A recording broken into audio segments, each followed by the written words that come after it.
আসসালামু আলাইকুম রহমতুল্লাহ। সবাই কেমন আছেন? আজ আমার আম্মু ইমরোজ পড়াশোনা করতে বসছে। শুক্রবার আজকে সময় পেয়েছি, তাকে নিয়ে একটু পড়াশোনা করব। এখন আজকে আমরা আরবি তাশাহুদ পড়বো। আজকে কি পড়বো আব্বু? হ্যাঁ, তাশাহুদ পড়বো। এখন তুমি আমার সাথে বলবা তাশাহুদ, আব্বু তোমাকে পড়াবো। বলো আত্তাহিয়াতু লিল্লাহি ওয়াস-সালাওয়াতু ওয়াত-তাইয়্যিবাত আসসালামু আলাইকা আইয়ুহান নাবিয়্যু ওয়া রাহমাতুল্লাহি ওয়া বারাকাতুহু আসসালামু আলাইনা ওয়া আলা ইবাদিল্লাহিস সালিহিন حين حين এবার বলো আশহাদু আল্লা ইলাহা হয় নাই হয় নাই। এদিকে দেখো, আমার সবাই দেখছে তো, সবাই তোমাকে বলবো যে আল্লাহ ইমরোজ পচা, এভাবে বলবেন। হ্যাঁ, আমার ইমাম অনেক ভালো, আর অনেক সুন্দর করে পড়তে পারে। হ্যাঁ বলো আশহাদু আল্লা ইলাহা ইল্লাল্লাহু ওয়া আশহাদু আন্না, এদিকে থেকে বলো, ক্যামেরার দিকে তাকিয়ে বলো ওয়া আশহাদু আন্না মুহাম্মাদান আবদুহু ওয়া রাসূলুহু। মাশাআল্লাহ, আমার মেয়ে অনেক সুন্দর করে বলতে পারে আমার আম্মু। এবার আব্বুর সাথে একটু সানাটা বলবা। বলো সুবহানাকা আল্লাহুম্মা ওয়া বিহামদিকা ওয়া তাবারাকা ইসমুকা ওয়া তাআলা জাদ্দুকা ওয়া লা ইলাহা গায়রুক। মাশাআল্লাহ মাশাআল্লাহ। এবার সূরা ফাতিহাটা বলো তো আম্মু।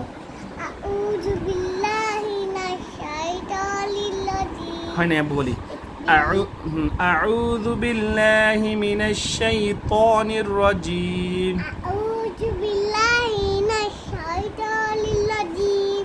এরপরে বিসমিল্লাহির রাহমানির রাহিম। হয় নাই, আব্বুর সাথে বলো বিসমিল্লাহির রহমানির রহিম। এরপর বলো আলহামদুলিল্লাহি রাব্বিল আলামিন। আর রহমানির রহিম মালিকি ইয়াউমিদ্দিন। ইয়াকা না'বুদু, ক্যামেরার দিকে তাকিয়ে বলো ইয়াকা না'বুদু ওয়া ইয়াকা নাস্তাঈন। ইহদিনাস, এত নাড়াচড়া করিও না, এত নাড়াচড়া করলে ক্যামেরার ফ্রেমে আটকাচ্ছে। হ্যাঁ, এইভাবে থাকো। ইহদিনাস ইহদিনাস সিরাতাল মুস্তাকিম সিরাতাল লাযীনা আন'আমতা আলাইহিম গায়রিল মাগদুবি আলাইহিম ওয়ালাদ-দাল্লিন।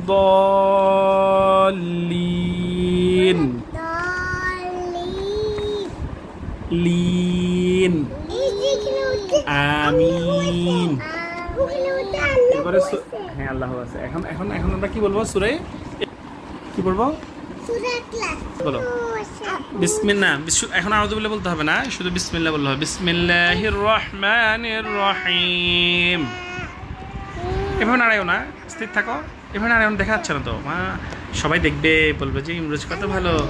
বলো কুল হুয়াল্লাহু আহাদ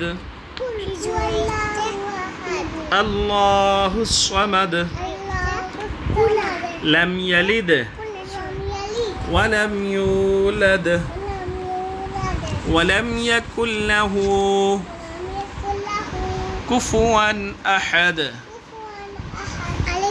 মাশাআল্লাহ মাশাআল্লাহ। এরপর তুমি আর কি সূরা পারো আম্মু? সূরা ফালাক পারো? না বসে তো বলো বিসমিল্লাহির রহমানির রহিম قل أعوذ برب الفلق من شر ما خلق ومن شر غاسق إذا وقب ومن وقب শেষ তো মা সবাই দেখছে না বলো إذا وقب ومن شر حاسد إذا حسد জোরে বলতে হবে إذا حسد বলো صدق الله العظيم মাশাআল্লাহ মাশাআল্লাহ আমার মেয়ে অনেক কিছু পড়েছে আজকে আল্লাহ হাফেজ বলো সবাইকে আল্লাহ হাফেজ তুমি কি খাচ্ছ আম্মু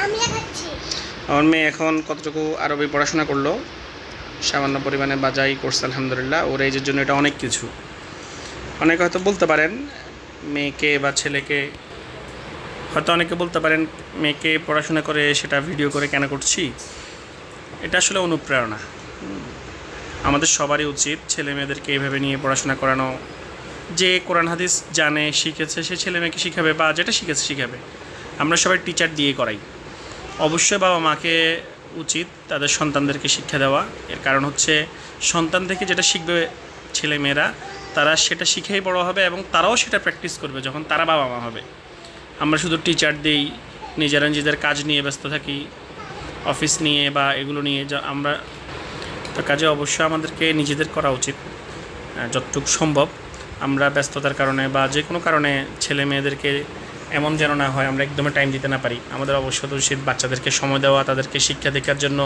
বাবা আমাদেরকে যতটুকু পারা করা টিচার তো সে তার চাকরি করবে সে তো বাবা মার মতো ভূমিকা টিচার কখনোই পালন করতে পারবে না কারণ বাবা মা একজনই আমার ছেলে আব্দুল্লাহ আল ফারাবি তো বাবা মা একজনই হয় বা একজন বাবা একজন মা টিচার কখনো বাবা মা হবে না অন্য বাবা মা কখনো বাবা মা হবে না কাজে বাবা মার কাছে যেটা শিখার সেটাই মেইন টিচার আসবে তার চাকরি বা তার দায়িত্ব পালনের জন্য সে কখনোই বাবা মার জায়গা থাকবে না একজন বাবা একজন মায়ের তার সন্তানের প্রতি ইচ্ছা থাকে সেজন্য অবশ্যই সঠিক শিক্ষায় দীক্ষিত হয় এবং তাকে মানুষের মতো মানুষ করবে সেজন্য দায়িত্ববান একজন দেশের নাগরিক হতে পারে দেশের প্রতি ভালোবাসা আসে এবং যে যে ধর্মেরই হোক সে তার ধর্মে নিয়ে পড়াশোনা করবে এটাই বাস্তবতা আর টিচার যেটা করবে সে তার দায়িত্ব পালন করে যাবে তার যেহেতু সেটা জব সে জব ক্রাইটেরিয়ার মধ্যে যা পড়ে সেগুলো করে যাবে সেটা করে সে তার সময় মেনটেন করে সে চলে যাবে কাজে আমাদের বাবা মাদের উচিত অবশ্যই ছেলে মেয়েদেরকে নিজে নিয়ে যতটুকু সময় করে পড়াশোনা করা হ্যাঁ আমাদের ব্যস্ততা আছে কারো বিজনেস কারো জব বা যে সমস্ত কর্মে যুক্ত তো আমরা সেটার ফাঁক করে অবশ্যই ছেলে মেয়েদের জন্য মিনিমাম একটা টাইম যেন আমরা বের করতে পারি আমরা যদি ছেলে মেয়েদেরকে সময় দিই ছেলেমেয়েরা বড় হলেও বাবা মাকে তারা সময় দিবে আমরা যদি ছেলে মেয়েদেরকে সময় না দিয়ে ডে কেয়ারে ফেলে রাখি কিংবা ছেলে মেয়েদেরকে হোস্টেল বা ডে কেয়ারে দেওয়া হোস্টেলে দেওয়াকে খারাপ বলছি না কিন্তু বাবা মা কাছে ছেলেমেয়েরা সবচেয়ে বেশি নিরাপদ মিনিমাম যে টাইমটুকু ছেলে মেয়েদেরকে বাবা মা পড়াশোনা করানো দরকার সময় দেওয়া একটুকু যদি না দিয়ে ডে কেয়ার কিংবা হোস্টেল বা আদার্স ওয়েতে ফেলে রাখে এতে করে যেটা হয় ছেলে মেয়েদের মধ্যে বাবা মা সম্পর্কে একটা বিরূপ ধারণা সৃষ্টি হয় ছেলে মেয়েদের মধ্যে এমন একটা সৃষ্টি হতে পারে যে বাবা তার ব্যবসা তার চাকরি তার কর্মকাণ্ড নিয়ে বিজি ছিল আমাকে ন্যূনতম টাইম দিতে পারেনি তো কাজে অবশ্যই সেই চিন্তা যেন তার না আসে সে যেন বড় হয়ে বলতে পারে হ্যাঁ আমার বাবা তার সামর্থ্য অনুযায়ী অবশ্যই আমাকে সময় দিয়েছে আমাকে পড়াশোনা করিয়েছে এবং সে যখন বাবা মা হবে তার সন্তানের জন্য সে এভাবে করবে ট্রিট ফর ট্রেড এটাই বাস্তবতা কাজে আমরা আমাদের দায়িত্ব পালন যদি ঠিকঠাক না করি আমরা আমাদের ছেলে মেয়েদেরকে যদি ঠিকঠাক জায়গায় রেখে যেতে না পারি তাহলে সেটা আমাদেরই ব্যর্থতা তো সেই জন্যই আসলে সবাইকে এই ভিডিওটা দিয়ে একটু ইন্সপায়ার করা যে হ্যাঁ সব ছেলে মেয়েদেরকেই বাবা মার উচিত নিজ থেকে যতটুকু পড়াশোনা করা স্কুলে পাঠাতে হবে স্কুলের টিচার পড়াবে ওয়েল কিন্তু অবশ্যই যেন বাবা মা বাসায় তাকে আলাদাভাবে সময় দেয় সে যেন প্রকৃত অর্থে যেমন একজন তার বাবা বা মা তারা তার হ্যাঁ হ্যাঁ স্কুলে পাঠাবো। কাজে সে যেন স্কুল টিচার থেকে শিখবে, তার বন্ধুদের কাছ থেকে জানবে, শিখবে, বুঝবে পৃথিবী সম্পর্কে, এবং সে যেন নিজের বাবা এবং মাকে অবশ্যই একজন বড় শিক্ষক তার পৃথিবীতে আসার বাবা মা হিসেবে নয়, অনলি শুধু বা সে বা। তো কাজে আমাদেরকে অবশ্যই সেই পদ্ধতি অবলম্বন করতে হবে যেভাবে করে রাসূল দেখিয়েছেন স্টুডেন্টদেরকে, নিজের ছাত্রদেরকে, নিজের সন্তানদেরকে কীভাবে করে শিক্ষা দীক্ষিত হবে সেই পদ্ধতি অবলম্বন করা উচিত, এবং তাদেরকে ইসলামী শিক্ষা এবং জেনারেল সর্বগুণে গুণান্বিত করার প্রয়াস থাকতে হবে।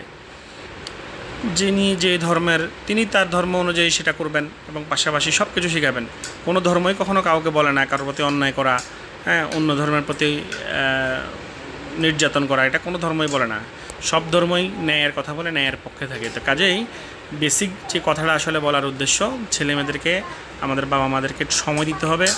স্কুলের টিচার নয়, হাউস টিউটর নয়, আমাদেরকেই প্রকৃত শিক্ষক হিসেবে যেন তার মনের মধ্যে, তার অন্তরের মধ্যে একটা ছাপ থেকে থাকে, একটা নকশা সবসময় থেকে থাকে যে আমার বাবাই হচ্ছেন আমার জন্য প্রকৃত শিক্ষক, প্রকৃত ব্যাপার। আমার মায়ের জন্য আমার জন্য প্রকৃত শিক্ষিকা, প্রকৃত মা, এবং স্কুল টিচার বা অন্যান্য এগুলো আমার বাবা মায়ের পরে। তো কাজেই স্কুল শিক্ষক, টিচাররা, হাউস টিউটররা তাদের জাস্ট দায়িত্ব পালন, তাদের জব ক্রাইটেরিয়া ফিল আপ করবেন, কিন্তু বাবা মাদেরকে তার পূর্ণ দায়িত্ব পালন করে সন্তানকে বড় করতে হবে, যেন সেও বাবা মা হয়ে তার সন্তানকে সেভাবে করে শেখায়, এবং এভাবে করেই একটি সুন্দর প্রজন্ম আমরা গড়ে তুলতে পারবো। তো আজ এই বলে এখানে শেষ করছি। আমার মেয়ে একটু নিজে পড়াশোনা করতে যাচ্ছে, আমিও আসলে খুব একটা সময় পাই না, ব্যস্ততার কারণে তাকে আসলে ওভাবে করে টাইম দেওয়া হয় না। আমরে, তো আজকে সবগুলো পড়েছ, কেমন লাগলো? সবাইকে বাই বাই বলে দাও, আল্লাহ হাফেজ বলে দাও, আসসালামু আলাইকুম বলে দাও। তো আজকে এখানে শেষ করছি, ইনশাল্লাহ অন্য কোথাও অন্য কোনো ব্লগে দেখা হবে। সে পর্যন্ত ভালো থাকুন। আসসালামু আলাইকুম রহমতুল্লাহ।